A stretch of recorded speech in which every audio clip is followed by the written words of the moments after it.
The U.S. and China coming to the table again for trade talks. President Trump is readying a 25% tariff on an additional $16 billion of Chinese goods. He talked tariffs last night in West Virginia.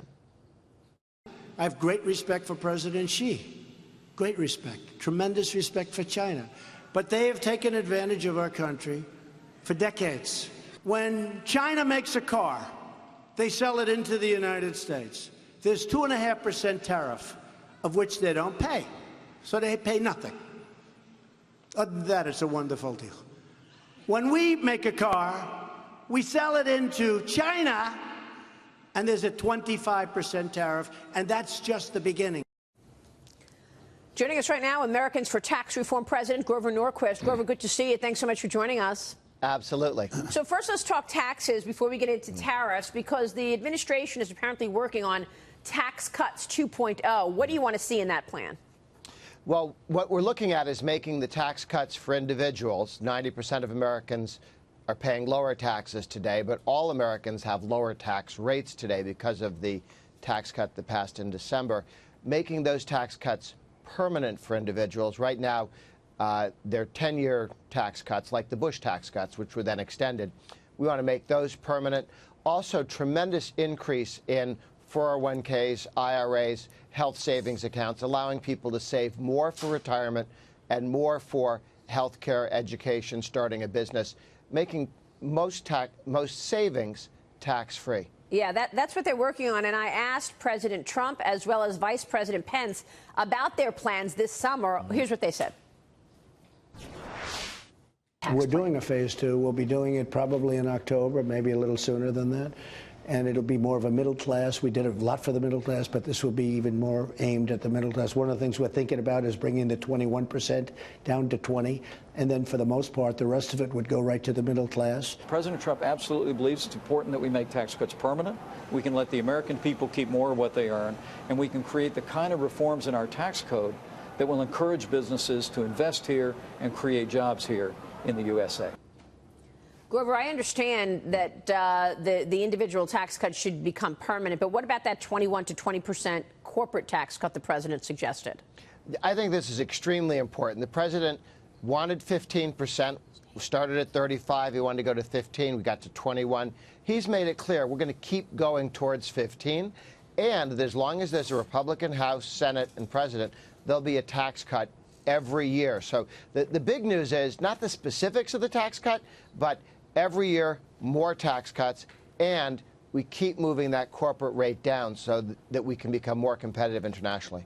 Grover, in terms of the Steve Forbes here, in terms of the fall elections, why aren't the Republicans having something specific out there now or in the next couple of weeks that they can go on the campaign trail with, instead of talking about making tax cuts permanent? People didn't know it. Well, expires in 10 years, big deal. What they want to know is what's going to happen next year in terms of reducing my tax burden. Why don't they put out there big cuts in tax rates? Why don't they cut the capital gains tax, which, as you know, gives instant revenue as well as a boost to the economy? Why not put specifics, exciting specifics on the table, instead of getting away from this congressional, we'll make it, instead of 10 years, a 100-year tax cut? But people want more now.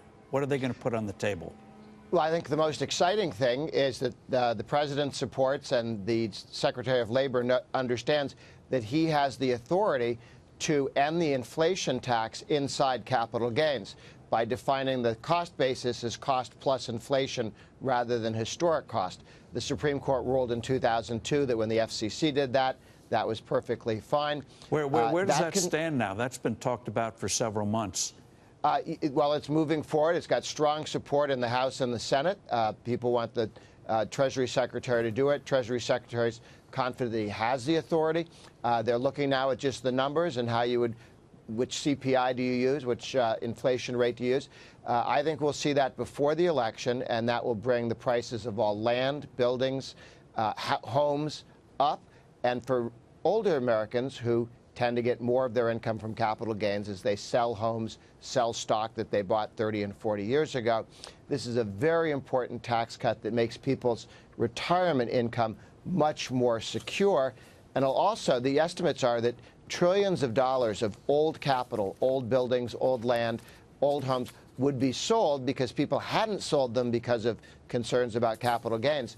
But this would drop the rate in capital gains more than half by taking the inflation part out of what gets taxed. I think it's the most dramatic tax cut that you would could certainly do. be a dramatic tax cut, but that's based on past gains. The rate now, as you know, on the federal level is almost 24%. Yeah. What about future gains? Why don't they just have a big rate cut at the top as well? Well, right now you need to do that. You need either 60 votes in the Senate or a budget reconciliation package. We know that, but why not put it on the table to start ginning public support for it? So if you win the elections, you've got the mandate to do it. I'm for that. I think right now they're looking at both effectively cutting the capital gains rate in half. And that's also moving forward, by the way, because that would mean future gains, you're not paying inflation, not just past gains, but future gains as well. So it will have a significant effect on reducing the effective rate. But I'm with you. I think the proper rate for capital gains is 0, and we ought to be moving towards that. Yeah, taken. Grover, let's talk about new taxes in the form of tariffs. Yes. We've got China. We're going to hit another $16 billion of Chinese goods with a 25% tariff. This on top of washing machine, steel, and aluminum tariffs.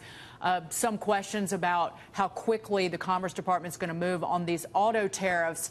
It might not be showing up in people's pocketbooks yet. It might not be showing up in the stock market. But I can tell you that business operators and owners, big and small, are quaking in their boots because they don't know what the future looks like. How do you justify new taxes on American businesses and consumers, which is what tariffs are? Yeah. Tariffs are taxes. For a long period in American history, the only national taxes we had were tariffs, and we almost had a civil war over it in 1830. So it was a big issue, and it's a significant issue. Here's the good news. The president has threatened tariffs on Europe, and now we're sitting down with an agreement that our goal is 0, 0, 0. 0 tariffs, 0 non-tariff barriers, 0 subsidies. It's hard to screw up a negotiation with a stated goal of 0, 0, 0.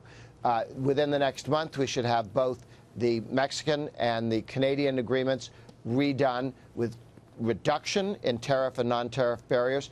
So the president has used the threat of tariffs with both Europe and our Canada and Mexico to move towards a position of lower tariffs and less interference with trade.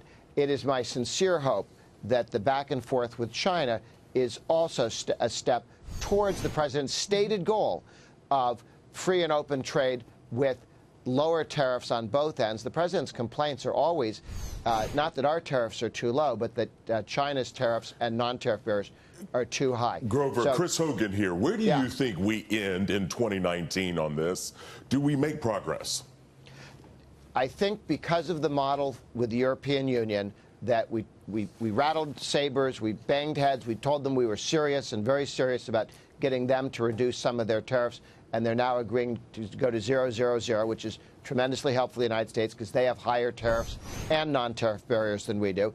Ditto Canada and Mexico on most products. If we can take that to China, it would be tremendously in the world's interest, in America's interest, and your 401k's interest. And your job interest. You still see economic growth holding up in coming years, Grover? A little bit of a debate on when things begin to slow, given the rate increases schedule. I think we're doing fine if we can get rid of the tax on inflation inside capital gains, continue to take that corporate rate down, and turn the debate right now on trade to one that locks in gains on reducing tariffs and non-tariff barriers. I think we're moving in the right direction. Trade wars can spin out of control. Right. We're not the only player. The other guy has a baseball bat, too, and he can go right for our knees. It's a very dangerous game, but right now seems to be moving in the right direction with Europe and with Canada and Mexico. All right, we will leave it there.